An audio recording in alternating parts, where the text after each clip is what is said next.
Bapak Ibu Saudara, pernahkah kita merasa bahwa Allah kadang-kadang diam?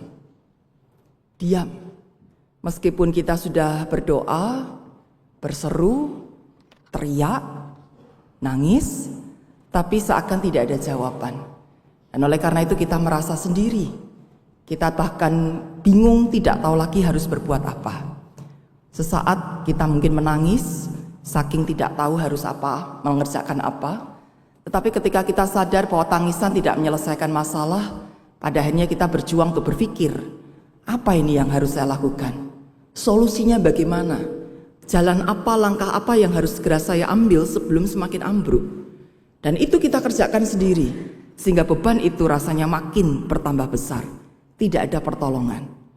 Kita bisa berseru, berapa lama lagi Tuhan? Sampai kapan kau lupakan aku terus-menerus? Berapa lama lagi kau sembunyikan wajahmu terhadap aku? Berapa lama lagi aku harus menaruh kekhawatiran dalam diriku dan bersedih hati sepanjang hari?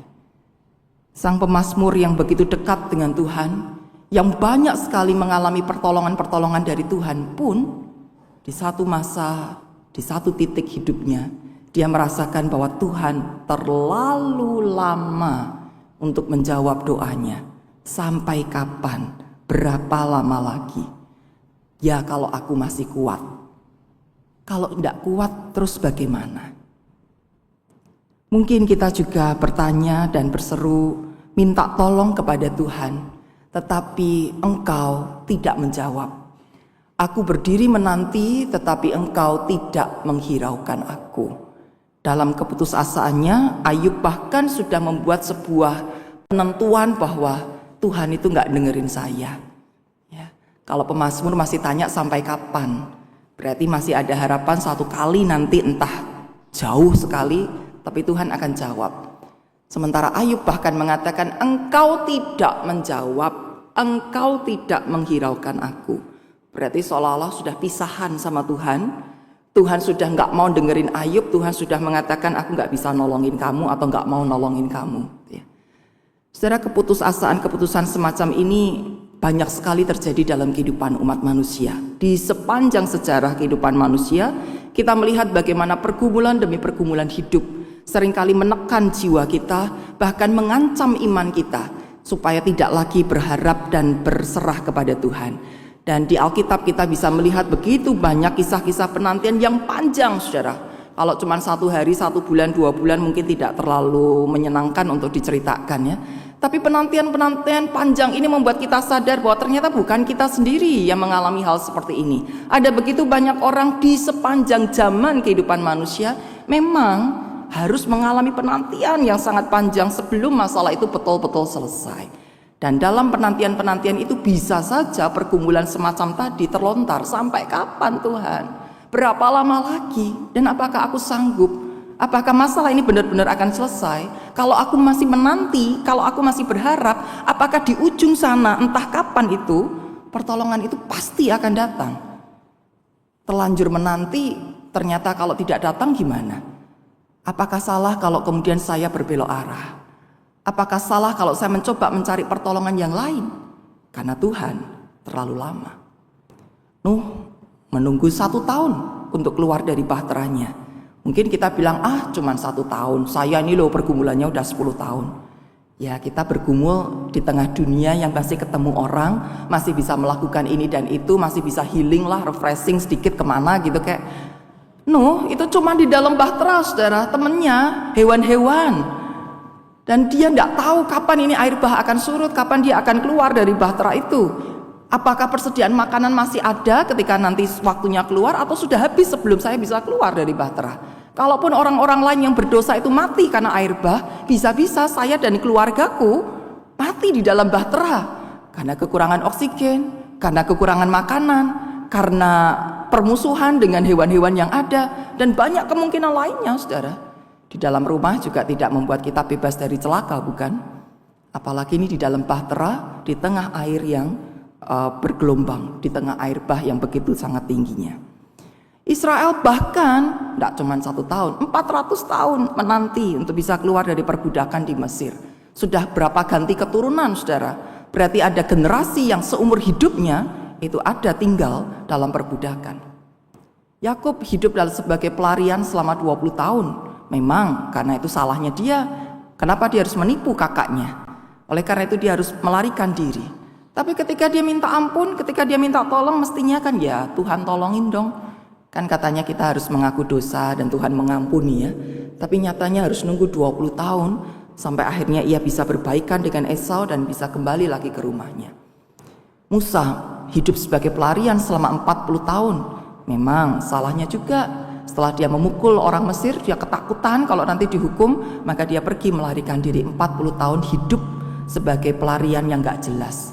Selalu was-was, nanti ketangkep gak, nanti ketahuan gak. Baru kemudian Tuhan panggil dia dan diutus untuk kembali ke Mesir, sekarang sebagai figur seorang pemimpin Israel. Sudah bekerja akhirnya selama 40 tahun, toh juga tidak membuatnya bisa masuk ke tanah Kanaan. Ya masih untung Yosua dan Kaleb, dua pengintai yang percaya betul sama Tuhan, mengajak seluruh umat percaya untuk tetap percaya kepada Tuhan.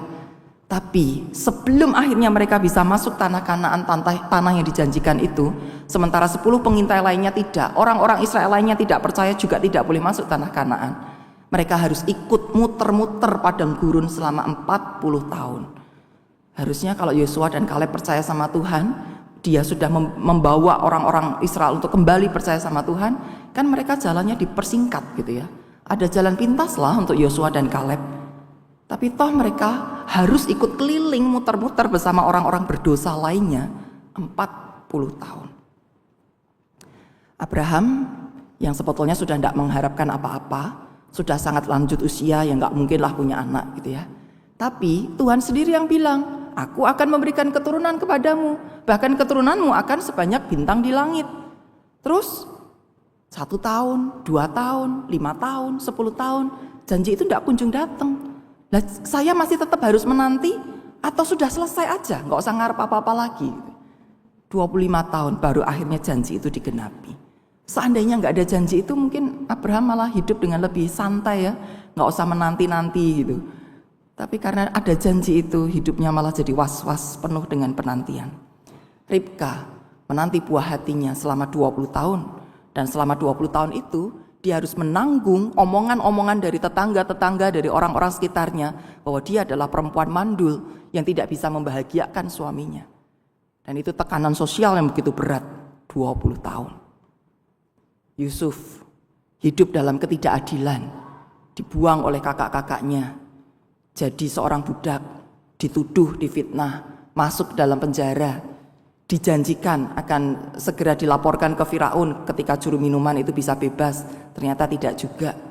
Baru tahun ke-13 Yusuf akhirnya dipulihkan hidupnya, bahkan diangkat derajatnya menjadi seorang pemimpin di Mesir. Yesus, Tuhan kita, ternyata juga butuh waktu panjang, 30 tahun. Harus menjalani dari masa bayi dulu. Kenapa nggak langsung aja datang sebagai manusia dewasa yang siap untuk berkorban di kayu salib? Tapi 30 tahun, ada masa yang begitu panjang tuh dia harus menantikan ini kapan ya ditangkepnya, disiksanya, disalibnya gitu ya. Harus nunggu 30 tahun untuk dia benar-benar bisa siap berkarya. Jadi saudara, kita melihat ada begitu banyak penantian yang melelahkan. Bukan waktu yang singkat tapi puluhan tahun, bahkan ada yang ratusan tahun. Tapi apakah penantian ini sia-sia saudara? Ternyata tidak. 20 tahun, 40 tahun, 400 tahun bahkan, itu bukan sesuatu yang sia-sia karena semuanya membuahkan hasil yang manis. Ada berkat-berkat yang boleh dirasakan, bahkan bukan hanya di ujung sana ketika tahun ke-20, ketika tahun ke-40 baru ada berkat. Masa penantian yang panjang itu pun juga menjadi jalan berkat yang Tuhan berikan kepada umat. Meskipun seringkali kita belum tahu apa berkatnya, apa enaknya. Nunggu itu kan tidak enak saudara. Kita ngantri sesuatu ya, ngantri dipanggil dokter, ngantri belanja, ngantri untuk mendaftar lomba, ngantri apapun itu aja hanya beberapa jam sudah membuat kita tidak nyaman gitu ya. Jenuh, bosan. Apalagi penantian yang hitungannya tahun. Tapi saudara, kita melihat bahwa ini bukan soal panjang pendeknya menanti. Ya, apakah penantian yang lebih pendek itu berarti kita lebih beriman begitu? Atau penantian yang lebih panjang itu berarti penantian yang lebih buruk? Bukan soal panjang pendeknya, saudara, tetapi kepada siapa sih kita berharap? Sehingga pengharapan yang rasanya panjang banget, penantian yang lama sekali itu tidak berakhir sia-sia. Tapi ada pengharapan-pengharapan yang indah, ada hal-hal yang membuahkan berkat-berkat yang luar biasa yang bisa kita nikmati dan kita syukuri. Oleh karena itu hari ini kita mau melihat, saudara, bahwa masih ada harapan di dalam Tuhan Yesus Kristus. Kenapa? Ini bukan hanya sekedar secara emosional, bukan hanya berdasarkan pengalaman beberapa orang tertentu, tetapi sebuah kebenaran yang mau dinyatakan kepada kita. Injil Yohanes menuliskan bagaimana Yesus berkata kepada para murid, sebentar lagi dia tidak bersama-sama dengan para murid, tetapi Roh Kudus, Roh kebenaran itu akan hadir dalam diri para murid untuk memberitahukan kebenaran yang pernah Yesus sampaikan, mengingatkan kembali dan menegaskan lagi apa-apa yang sudah mereka terima. Dan Roh Kudus yang sama juga masih bekerja sampai hari ini, menolong kita untuk mengerti kebenaran apa yang terkandung di dalam iman kepada Tuhan Yesus Kristus. Apakah harapan-harapan itu masih ada, masih bisa dihidupkan, atau selesai ketika Alkitab itu selesai dituliskan. Nah, saudara, dalam bacaan Roma pasal 5 ayat 1 sampai 5 menolong kita mengerti pengharapan apa yang bisa kita miliki ketika kita percaya kepada Tuhan Yesus. Ayat 1 mengatakan kita dibenarkan karena iman. Saudara, ini menjadi sebuah catatan dan kebenaran yang penting sekali, karena sebetulnya semua manusia di muka bumi ini, seluruh agama dan keyakinan kepercayaan apapun, menyadari kita ini manusia berdosa. Dosanya bukan cuma satu, bukan cuma dua, dosanya itu banyak sekali. Maka setiap agama, setiap kepercayaan mengajarkan umatnya untuk cari jalan keselamatan. Gimana caranya supaya kita ini terlepas dari hukuman dosa. Dosa itu pemberontakan kepada Tuhan. Namanya orang memberontak, ketahuan, pasti dihukum. Nah, hukumannya tidak main-main, saudara. Bukan cuma dicambuk 30 kali, bukan cuma didenda berapa M gitu ya. Hukumannya adalah mati, maut, masuk ke dalam neraka. Nah, siapa yang mau masuk ke situ? Jadi semua umat di muka bumi ini cari-cari cara. Gimana caranya supaya bisa selamat, bisa masuk surga. Nah, paling banyak, paling umum yang disampaikan adalah jalan dengan melakukan perbuatan baik. Macam-macam cara yang diajarkan ya, setiap agama, setiap keyakinan punya caranya masing-masing lah. Tapi intinya, ayo umat berbuat baik, ayo lakukan hal-hal yang benar gitu. Jangan sampai salah, salahnya jangan kebanyakan, supaya nanti bisa selamat. Sehingga saudara, ketika umur manusia ini pendek, orang jadi khawatir. Nah, perbuatan baikku, perbuatan benarku sudah lebih banyak daripada dosaku atau enggak? Kalau belum cukup nih, padahal terus kemudian matinya muda, lah celaka. Berarti aku akan dihukum karena dosaku masih lebih banyak daripada perbuatan baikku. Jadi orang menyesali, meratapi kematian-kematian yang sangat muda, saudara. Dan tidak ada yang mengharapkan hal itu. Itu dianggap sebagai sebuah kutukan. Itu dianggap sebagai sebuah hukuman sebelum waktunya tiba. Orang ingin berlomba-lomba, hidup panjang, umurnya panjang sekali, harapannya bisa melakukan lebih banyak kebaikan. Tapi saudara, apakah umur yang panjang menjamin perbuatan baik kita akan semakin banyak? Atau umur yang panjang sebetulnya juga kesempatan melakukan dosa yang lebih banyak? Ada orang-orang yang mungkin rajin berdonasi, saudara. Wah, jiwa sosial, jiwa kemanusiaannya tinggi banget. Kemana-mana kasih donasi sana dan sini gitu ya. Sehingga relasinya juga jadi luas. Karena relasinya luas, wawasannya banyak, saudara. Akhirnya gosipnya juga banyak. Nyumbang sana sini tapi sambil gosip sana sini juga. Dan ketika melihat orang lain gak ikutan nyumbang, kesel, saudara. Ngomelnya juga jadi lebih banyak. Makin banyak donasi, makin banyak ngomelnya. Tapi ada juga orang yang lembut, yang kalem, yang pendiam ya, nggak suka gosip, nggak suka ngomel. Mau ditusuk sana sini sudah cuman senyum, ya nggak apa-apa gitu ya, kalem banget gitu. Tapi saking kalemnya nggak berbuat apa-apa, saudara. Ada orang teriak minta tolong ya, nggak apa-apa, itu bukan saya. Ada orang sudah jerit-jerit mau tenggelam, saudara. Ya saya nggak bisa, biar orang lain saja, gitu ya. Diem, saudara, lembut, kalem, tidak pernah ngomel, tapi tangannya, kakinya tubuhnya ini tidak pernah juga melakukan tindakan-tindakan kemanusiaan.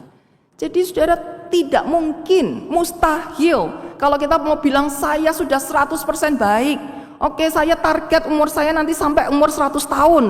Maka di 100 tahun itu saya sudah sempurna, berhasil melakukan semua kebaikan. Mustahil. Ya, kebaikannya mungkin tambah banyak, saudara. Wawasannya, pengetahuannya akan Tuhan juga berkembang.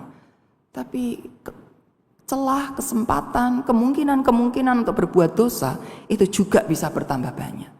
Karena semakin panjangnya usia, kita melihat banyak perubahan-perubahan hidup, seringkali itu menjengkelkan, merepotkan. Kita harus beradaptasi lagi, dan itu meresahkan kita. Orang yang resah, saudara, sangat mungkin untuk melakukan hal-hal yang buruk. Entah itu perbuatan, entah itu perkataan. Jadi, kalau Tuhan menegaskan, menjamin bahwa kita ini dibenarkan, bukan karena perbuatan baik kita dibenarkan karena percaya kepada Tuhan Yesus. Maka ini sendiri, pembenaran ini sendiri sudah menjadi anugerah terbesar dari Tuhan buat manusia, buat kita semua. Karena gak mungkin kita mendapatkan pembenaran itu dengan cara kita sendiri. Gak mungkin kita usahakan pembenaran itu berapapun panjangnya usia kita. Jadi ini adalah anugerah Tuhan yang mesti kita syukuri. Ada harapan untuk kehidupan yang baik karena kita sudah dibenarkan oleh Tuhan. Pembenaran ini dampaknya panjang, saudara. Ketika kita dibenarkan, maka kita hidup dalam damai sejahtera dengan Allah. Waktu kita masih berdosa, kita menjadi musuhnya Allah, menjadi seterunya Allah. Allah pun memusuhi kita karena kita sudah memberontak kepadanya. Tapi ketika kita dibenarkan, permusuhan itu tidak ada lagi. Yang ada adalah perdamaian. Kita menjadi sahabatnya Allah, Allah jadi sahabatnya kita. Hidup dalam perdamaian, hidup dalam suasana persahabatan, maka tidak mungkin jengkel-jengkelan, nggak mungkin diem-dieman. Ya, kita punya sahabat manusia aja udah senengnya minta ampun ya. Cuman cerita loh, telepon tengah malam, kalau sama orang lainnya nggak terlalu dikenal kan nggak mungkin telepon jam 12 malam tuh. Kita bisa dimarah-marahin, bisa dimaki-maki ya. Tapi kalau sama sahabatnya telepon jam 12 malam nggak apa-apa. Sak ngantuk-ngantuknya sahabat kita ini akan menerima telepon kita dengan sukacita, dengan kelembutan untuk mendengarkan tiap tangisan dan jeritan kita. Apalagi Tuhan, saudara. Ketika Tuhan yang menjadi sahabat kita, maka kita beroleh kepedulian, belas kasih, perlindungan, bahkan pertolongan. Ini pun sebuah jaminan. Ada harapan di saat kita terpuruk, di saat yang terberat sekalipun, ada persahabatan dari Tuhan. Kita dapat bukan dari manusia, tapi dari Tuhan. Bahkan pembenaran ini membawa kita pada sebuah kemuliaan. Bukan hanya di dunia ini saja kita mendapatkan berkat-berkat, kita merasakan hidup yang baik, saudara. Tapi ketika kita harus menyelesaikan hidup di dunia, ada sebuah kemegahan yang kita terima, yaitu kita masuk dalam kemuliaan Allah. Pembenaran dan perdamaian dengan Allah ini melegalkan kita. Ya, melegalkan itu bukan cuma ayo dipersilahkan gitu ya. Legal itu sah secara hukum. Kita masuknya bukan dengan memaksa diri. Ayo toh aku mau masuk ke surga, ayo toh aku masuk ke rumah Allah gitu ya, maksain diri gitu. Enggak, bukan juga mencuri-curi. Wah, waktu Tuhan enggak lihat gitu kita cepat-cepat masuk gitu. Tetapi legal, sah secara hukum. Memang sepantasnya kita masuk dalam rumah Allah itu. Saudara, kita ingat bagaimana manusia jatuh dalam dosa ya. Setelah manusia itu jatuh dalam dosa, apa yang dilakukan? Tuhan mengusir mereka dari Taman Eden. Tuhan mengusir Adam dan Hawa dari Firdaus. Mereka nggak boleh lagi ada di tamannya Tuhan itu. Tidak ada lagi pemeliharaan yang total di dalam Taman Eden yang semuanya sudah serba ada dan mereka hanya hidup bersama dengan Tuhan. Ketika keluar dari Firdaus, dari Taman Eden itu, mereka harus berjuang. Mereka harus menghadapi banyak tantangan, banyak masalah. Dan bahkan di dalam Mazmur pasal 15, saudara, firman Tuhan mengatakan kepada kita, siapakah yang boleh menumpang dalam kemah Tuhan? Siapa yang boleh tinggal di gunungmu yang kudus? Jadi tinggal bersama dengan Tuhan, masuk dalam kemuliaan Tuhan gitu ya. Syaratnya begini, yaitu dia yang berlaku tidak bercela, yang melakukan apa yang adil, dan yang mengatakan kebenaran dengan segenap hatinya, yang tidak menyebarkan fitnah, tidak berbuat jahat, tidak menimpakan cela kepada tetangganya, yang tidak memandang hina orang yang patut direndahkan, tetapi menghormati orang yang takut akan Tuhan, yang tidak meminjamkan uang dengan makan riba, dan tidak menerima suap melawan orang yang tak bersalah. Syaratnya panjang, saudara. Kalau mau masuk tempatnya Tuhan, mau masuk rumah Allah yang kudus, syaratnya itu panjang. Terus siapa yang bisa? Ketika kita sudah diusir, ketika manusia itu sudah diusir dari Firdaus, dia tidak mungkin masuk situ lagi, kecuali syarat dan ketentuan yang berlaku itu dipenuhi. Tapi ketika Tuhan Yesus disalibkan, seorang penjahat di sebelahnya bilang, Yesus, ingatlah akan aku ketika engkau datang sebagai raja, ketika engkau masuk dalam kerajaanmu.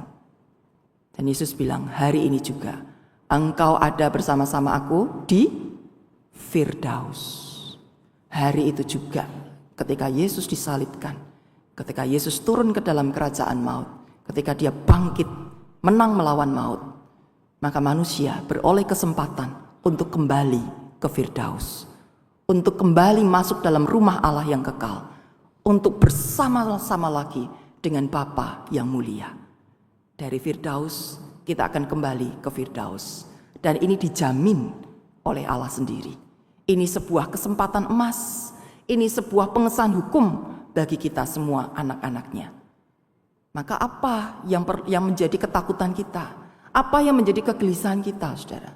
Masalah-masalah di muka bumi ini, kalaupun tidak pernah selesai, kalaupun tidak pernah bisa kita bereskan dengan tuntas, ujung-ujungnya kita tidak berdaya, dan yang paling kita takuti biasanya adalah kematian, kan?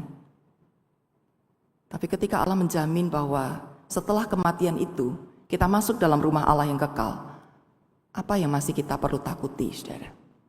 Bukan kita cari mati ya, tapi kalau memang kematian itu datang, apa yang mesti menjadi kegelisahan kita? Semuanya sudah dijamin. Kita diperpanjang hidupnya, ya dijamin Tuhan.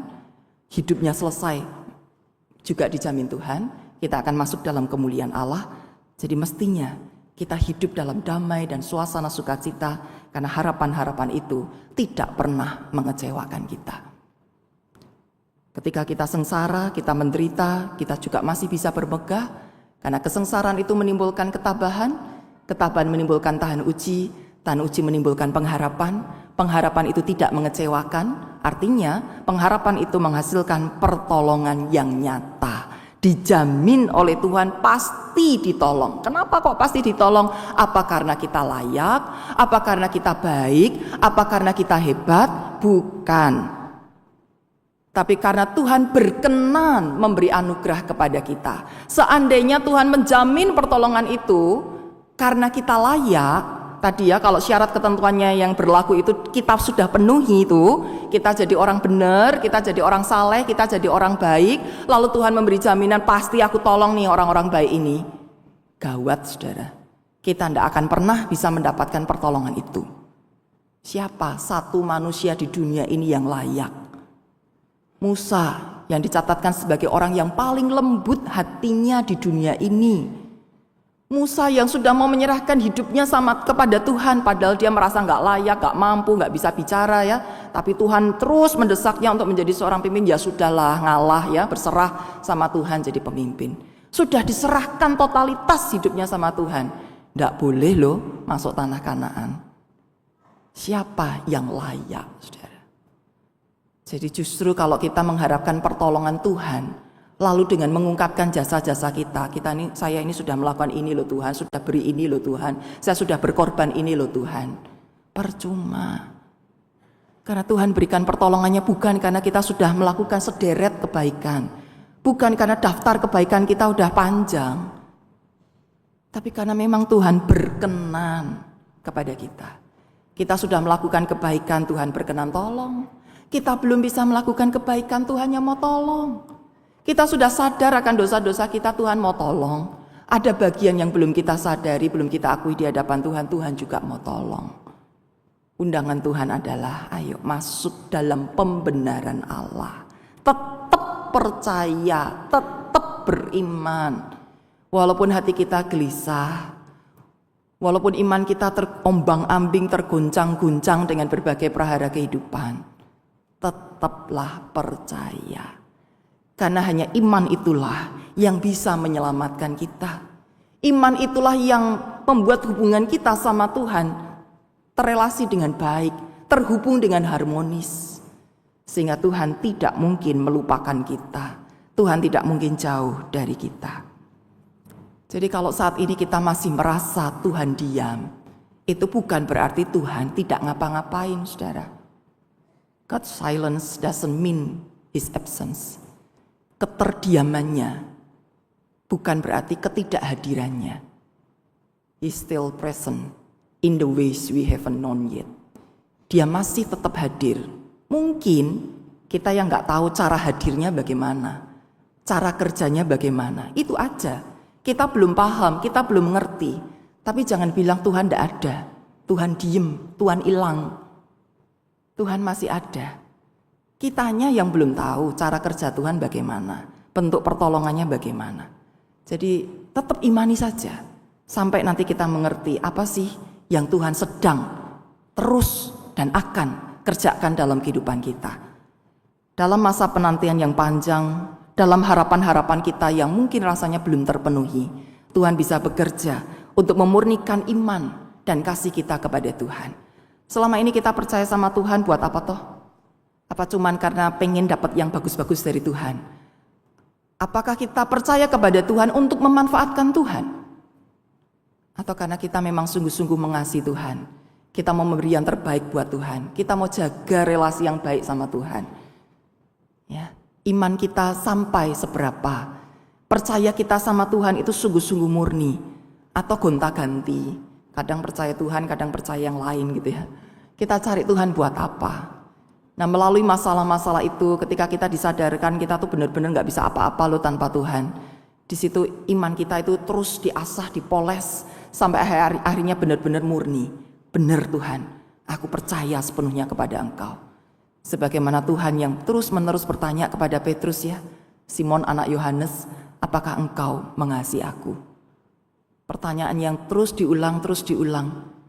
Akhirnya menjadi renungan tersendiri bagi Petrus, iya ya, selama ini tuh aku benar-benar mengasihi Tuhan Yesus, atau aku sedang cari nama, mau ikutan populer, numpang populer karena jadi muridnya Yesus, mau kelihatan hebat karena dia lebih berani daripada murid-murid yang lain. Ya. Kadang kita juga perlu merenung ya, kita jadi murid Tuhan, jadi orang Kristen, jadi anggota sebuah gereja, buat apa toh? Cari apa? Mau kasih apa gitu? Apakah itu tentang aku atau ini tentang Tuhan? Bagaimana kita menjadi seorang hamba yang sungguh-sungguh mengabdi kepada Tuhan dan bukan sedang berjuang menjadi seorang tuan di tengah-tengah komunitas iman percaya ini. Dimurnikan. Tuhan juga bisa mendewasakan karakter kita. Kesengsaraan menimbulkan ketabahan, ketabahan menimbulkan tahan uji. Kita diproses untuk menjadi manusia-manusia dewasa yang sabar. Kalau anak-anak kan seringnya tidak sabar ya. Lama dikit, tidak enak dikit, seduh dikit, nangis, marah, ngambek. Ayo toh cepet pulang toh, ayo cepet gitu. Itu anak-anak ya. Jadi kalau orang dewasa juga selalu maunya terburu-buru, maunya cepet gitu ya. Ingat, kita bukan lagi anak-anak gitu. Kita orang yang sudah dewasa. Jadi masa tunggu ini bisa jadi menjadi masa pelatihan kita, digembleng gimana caranya sehingga kita bisa jadi orang yang lebih sabar, tekun, dan setia. Tuhan juga bisa bekerja untuk menumbuhkan tenggang rasa kita terhadap sesama. Mungkin selama ini ketika kita bisa berjalan cepat, kita merasa orang lain terlalu lambat. Ketika kita bisa mengerjakan sesuatu dan orang lain tidak bisa, kita bilang orang itu malas, nggak mau berjuang. Tapi ketika kita menghadapi masalah-masalah, kita tertekan ini dan itu, kita ketabrak ini dan itu, akhirnya kita bisa menyadari, oh ternyata kalau ada orang gagal itu bukan karena dia tidak berjuang ya, tapi karena ada masalah yang memang nggak bisa diselesaikan. Selama ini aku berhasil, tapi kali ini aku gagal. Aku ngerti kenapa bisa gagal. Kalau selama ini ada orang yang tidak mengerjakan ini dan itu, kita bilang, oh kamu tuh males, nggak mau berusaha. Dan ternyata ketika kita sudah rajinnya luar biasa, masih kepentok sana sini, oh ternyata bukan sekedar karena malas ya, tapi ada faktor yang lainnya. Kita jadi lebih mudah menghargai perasaan orang lain, lebih mudah memahami kondisi orang lain, sehingga kita tidak jatuh pada penghakiman-penghakiman. Dan akhirnya Tuhan menolong kita untuk bersedia, berempati, dan menjadi jawaban doa bagi orang lain. Kalau kita berdoa, dalam masalah kita berdoa, minta tolong sama Tuhan, Tuhan beri pertolongan, kan pertolongannya tidak mesti jatuh dari langit gitu ya, brek gitu, terus kita tiba-tiba celing gitu ya, hidupnya berubah 180 derajat, masalahnya tiba-tiba hilang. Tuhan berikan pertolongan itu juga melalui orang-orang sekitar kita, mungkin anggota keluarga kita, keluarga inti, keluarga besar, tetangga kita, saudara seiman, teman di gereja, teman di kantor ya. Tuhan bisa hadirkan tuh banyak orang untuk menolong kita. Orang-orang itu menjadi jawaban doa buat kita. Indah bukan? Bahagia bukan? Ketika kita menerima pertolongan-pertolongan dari orang lain. Ketika banyak orang bersedia menjadi jawaban doa bagi kita. Nah, kalau kita sudah menerima pertolongan itu, kita sudah punya sahabat-sahabat yang menjadi jawaban doa kita. Ayo, sekarang kita juga gantian jadi jawaban doa buat orang lain. Bukan karena kita hebat, tapi karena Tuhan mau utus kita, Tuhan bersedia berkenan memakai kita jadi jawaban doa buat orang lain. Tangannya jangan ditutup terus, tangannya jangan disembunyikan. Ayo ulurkan tangan. Kakinya jangan dibelenggu, jangan dipasung. Ayo langkahkan kaki kita untuk datang menjumpai orang-orang yang sedang mengalami derita, mereka yang sedang mengalami kesulitan-kesulitan. Ingat saudara, kita tidak menderita sendirian. Roma 8 ayat 22 mengatakan, sebab kita tahu bahwa sampai saat ini segala ciptaan sama-sama mengeluh dan sama-sama merasa sakit bersalin. Semua ciptaan, semua manusia sampai sekarang ini sama-sama menderita. Bukan saya tok, bukan Anda saja, bukan hanya kita. Tapi semua orang itu sedang menderita di tengah dunia yang jatuh dalam dosa. Maka kalau kita dapat pengharapan, kita dapat pertolongan, jangan dinikmati sendiri. Mari saling berbagi pengharapan. Mari saling menjadi jawaban doa. Bahkan mungkin untuk orang-orang yang tidak kita kenal. Atau mungkin belum kenal lah. Nanti kalau sudah berjumpa, sudah mau menjadi jawaban doa, sudah mulai mengelurkan tangan, nanti kan kita kenalan ya. Jadi gak usah mesti bilang, aku gak kenal, aku gak mau nolongin dia. Yuk kenalan, supaya kita bisa menjadi jawaban doa. Saling berbagi pengharapan. Jangan sampai pertolongan Tuhan kepada kita selesai, karena kita tidak mau meneruskan pertolongan itu. Sampaikan apa yang Tuhan sudah berikan pada kita, sehingga dunia ini pun merasakan cinta kasih Tuhan, merasakan persahabatan dengan Tuhan. Oh gini toh, rasanya jadi sahabatnya Tuhan, ditolong lewat orang-orang yang tidak saya kenal. Tuhan Yesus menolong kita untuk saling berbagi pengharapan, dan biarlah kita juga semakin percaya, semakin mantap pengharapan di dalam Tuhan tidak mengecewakan. Tuhanlah sumber pengharapan kita. Amin.